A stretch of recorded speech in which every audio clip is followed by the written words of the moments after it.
What's up, guys? Mess. What else did you expect?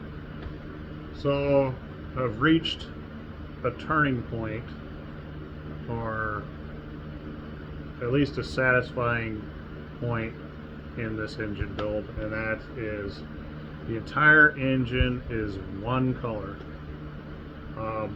You'll probably, if you've been following along, you see that I painted the cylinder head separate, and I also painted the intake manifold separate. But I'm telling you, like, I'm really, as big of a pain in the butt as it is, I think painting it all at one time is probably the best bet. Because even though to me the intake manifold just came out really nice, this paint job really pops. And the valve covers, I complained about how much work went into them, and I really didn't expect them to look very good. And I mean, they're 30-year-old valve covers that I sandblasted, and then I flattened them back out because the mounting surface was all tweaked, and I just figured that it was going to look like crap, you know. But boy, was I wrong. And I'll give you a peek. And I still got some things to do. Like I want to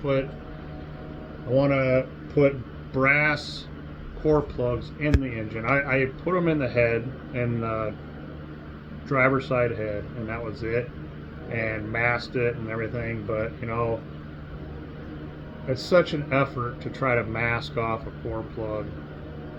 I left the rest of them out. The passenger side head has the core plugs that were in it when I rebuilt the head, so I'm just gonna knock them out, put brass ones in the rest of the engine where they go. But yeah, I'm really excited. Here, check it out. No more yet. No more looking at my ugly mug. All right, so let's check this thing out, huh? So, timing cover, I probably could have blasted that and got a really nice finish on it, but to be honest, it's going to be covered up mostly. The block came out pretty good. I do have, I don't know if they flattened out. Yeah, you can see right here there's like a little bit of a run there, but this is not the exterior. There's a little bit of a sag here. It's not the exterior of a car. If you don't have a run somewhere, then you just didn't put your paint on heavy enough. Here's what I was talking about with the manifold. So it kind of looks like a dry texture. It looks good. It really does look good, but compared to this, I mean, come on, you know. Those valve covers came out beautifully. I was really skeptical. Now, I could have went the extra mile and blasted these and then dipped them, you know, once I was done, dipped them into some black rubberized stuff. This is just a wiring loom holder. But honestly, who cares, right? This isn't a show truck or anything like that, but hopefully Dean is happy with this. I do have to repair a broken off stud right there. It happened like after I finished rebuilding the head, and I just figured it'd be easier when it's on the engine, so we'll find out. Anyways, stainless steel outlets here for your hoses, heater hose or whatever, your bypass hose that will come to your whatever. I can't talk, but I'm excited though. I left this black. I made the mistake of torquing it to the factory recommended spec, and I split this gasket right here. I did use some ultra black on it, so hopefully that doesn't leak. I did the Salter Racing recommended hole in the thermostat to bleed the air out. I figured since that guy builds NASCAR engines and cup engines and that sort of thing, he knew what he was talking about. But you can see kind of the contrast. Maybe it's just a cast iron finish. Maybe that's why it kind of looks a little bit duller than the valve cover, because the valve cover is, you know, it is a stamped steel. But man, does it look nice. It's, you know, I don't want to, it's dry. But I don't want to like touch it too much in case there's some, excuse me, some places that aren't dry enough. Now this is a, I wish it was straight, but I did this on the bench and the head was sitting flat on the bench like this, but now that it's on the engine it's like this, and now the lettering's a little crooked. It's going to be covered up most likely anyways, but still. This is the original core plug. I'm going to knock that out. You can see there's a little bit of a sag there, and you can also see here, this is what I'm talking about, trying to tape off these core plugs. I peeled the tape off and the paint came off with it right here. So I decided at that point I am not doing that on the engine. I'm just going to paint it and then install the plugs.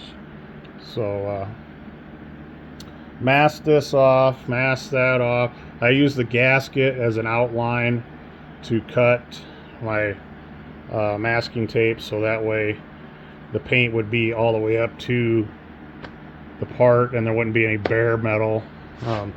That's just because I don't have the gaskets on there yet.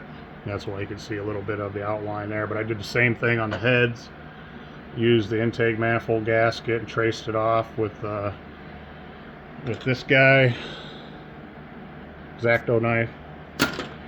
And yeah, I'm thinking it looks pretty good. So I'm happy with it. You know, if I had a little bit more time, if this was my engine, I'd probably, you know, take these and use the Caswell plating system. I have some of that over in that heap of mess over there. I have some left over from when I was doing some hardware on that car, Charger. But yeah, if it was my engine, I'd probably Caswell plate the, you know, black oxide plate these and all the hardware. But it's just me, and I want to get this done. I'm obviously taking my time and try to do it right, but like I said, this is a full-blown restoration type of engine, even though it looks like it. If it was a restoration, it'd be black, it wouldn't be blue. Dean chose the blue. He really liked the color of the blue because that's what I painted my 440 with. So, but yeah, I'm rambling on, but it's just it came out really nice, and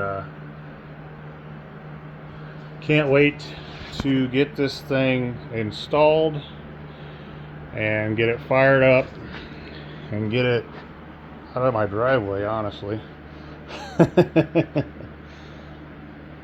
It's been a nice, excuse me, it's been a nice winter project. Really wasn't looking at doing an engine project over this winter. I was planning on doing a transmission rebuild for my Charger, but things happen, you know, and just roll with it, right? So yeah, I'm gonna finish it up. I got a new water pump over here.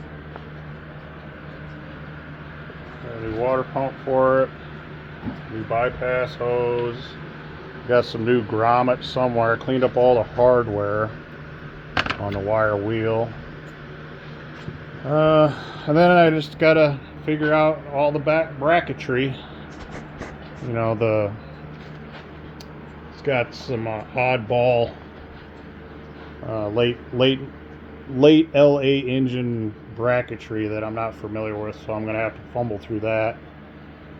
But we're in the home stretch now. Thanks for watching. It's kind of a bragging video, I guess, but I was really surprised on how nice it came out. And I'll update you when it's ready to go in the car, and hopefully we'll get this thing fire up and purr, and there won't be anything else wrong with this truck, and it'll be a nice daily driver for Dean. And thanks for watching. Later.